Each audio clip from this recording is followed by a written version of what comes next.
बिस्मिल्लाहिर्रहमानिर्रहीम। अस्सलाम वालेकुम काश्तकार भाइयों, गंदम की काश्त का वक्त शुरू हो चुका है।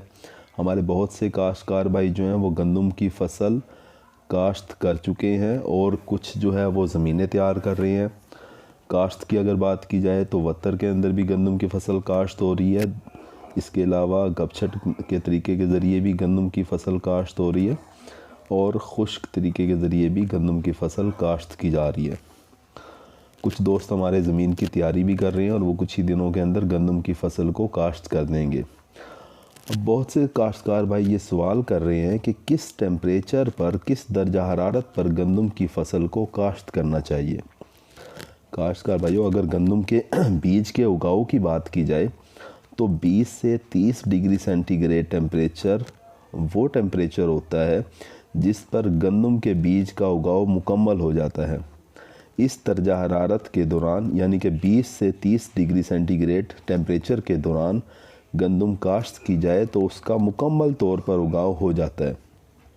पाकिस्तान में अक्टूबर से लेकर दिसंबर तक ये दर्जा हरारत रहता है, लिहाजा सिर्फ उगाव की बात की जाए तो अक्टूबर से लेकर दिसंबर तक आप गंदम की बीज को काश्त करोगे तो उसका मुकम्मल तौर पर आप उगाव हासिल कर लोगे।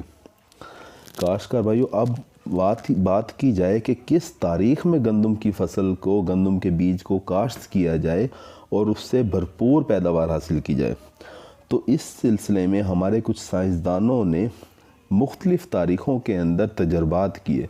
मुख्तलिफ़ तारीख़ों में गंदम की फ़सल को काश्त किया और देखा कि किस तारीख़ की लगाई गई फ़सल ज़्यादा पैदावार देती है।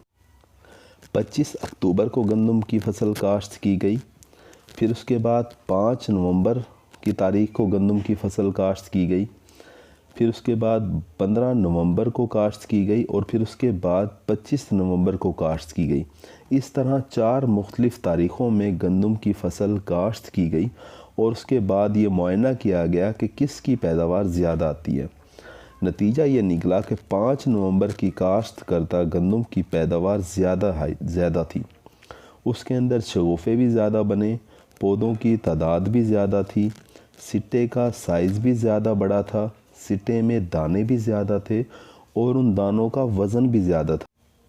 लिहाजा इस तजर्बे के मुताबिक 5 नवंबर की तारीख़ वो तारीख़ है जिसमें अगर गंदम की फ़सल को काश्त किया जाए तो ज़्यादा पैदावार हासिल होती है, जबकि वो गंदम की फ़सल जिसे 25 अक्टूबर को काश्त किया गया उसके अंदर शगुफ़े भी कम थे और दानों की पैदावार भी कम थी, दानों का वज़न भी कम था, यानी कि कम पैदावार हासिल हुई। काश्तकार भाइयों, ये तजर्बा सन 2010-11 में किया गया और फिर उसके बाद सन 2011-12 में दोबारा किया गया। इस वक्त हालात मुख्तलिफ थे, अब हालात मुख्तलिफ हैं। उस वक़्त रस्ट यानी कुंगी की बीमारी गंदम की फ़सल को नुकसान नहीं देती थी। अब क्योंकि हमारे मौसमी हालात में कुंगी ने जगह बना ली है और 15 फरवरी से गंदम के खेतों के अंदर कुंगी रस्ट की बीमारी नज़र आना शुरू हो जाती है, तो हम ये चाहते हैं कि गंदम के अंदर कुंगी की बीमारी आने से पहले हमारी गंदम के सिट्टे मुकम्मल हो जाएं और उनमें दाना मुकम्मल हो जाए, क्योंकि कुंगी की बीमारी जब आ जाती है तो वो पौधे के सिट्टे की खुराक को रोक देती है। पौधे के अंदर ज़ियाई तालीफ़ का अमल रुक जाता है क्योंकि ये पत्तों के ऊपर हमलावर हो रही होती है और पत्ते ही वो जगह होती हैं जिससे सिट्टे को खुराक मिलनी होती है, जिसकी वजह से पैदावार हमारी शदीद मुतासर होती है।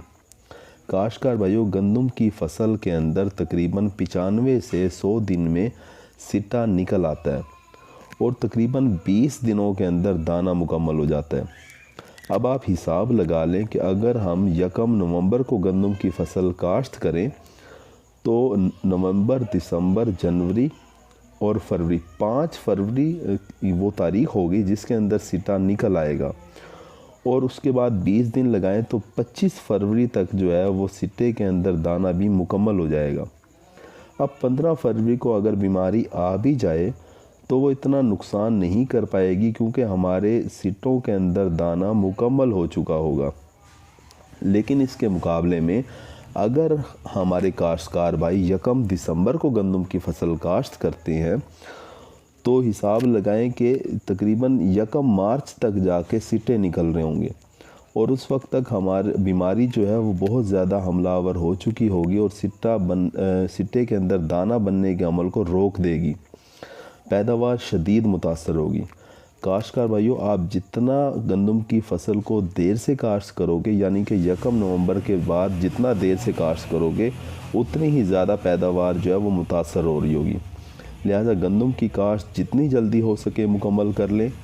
उम्मीद है कि वीडियो आपको अच्छी लगी होगी। अगर अच्छी लगी है तो इसे दूसरे तमाम काश्तकार भाइयों से शेयर कर दें। अपना ख्याल रखिएगा। अल्लाह हाफिज़।